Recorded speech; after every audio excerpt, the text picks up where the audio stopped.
Why does everything cost more? Spoiler, it's your fault or mine. Let's find out. High prices, empty shelves, exploding demand, stagnant sales. Sound familiar? At the center of all of it, supply and demand. Today, we're breaking down the one framework that quietly runs your pricing models, your inventory forecasts, and the behavior of nearly every customer you analyze. Hello, America. Jon Burgundy here. Today's topic, one of the most powerful forces in economics. Aside from Black Friday at a Target. It's called supply and demand. Let me break this down for the layperson. Supply is how much stuff we have. Demand is how badly people want that stuff.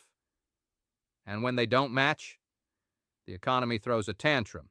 Let's say there's a hot new item everyone wants, like fidget spinners, or oat milk, or NFTs, whatever those are. If everyone wants it and there's not enough, that's demand flexing its muscles. Now, flip it.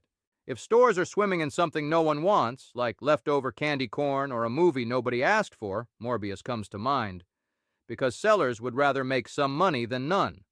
Simple as that.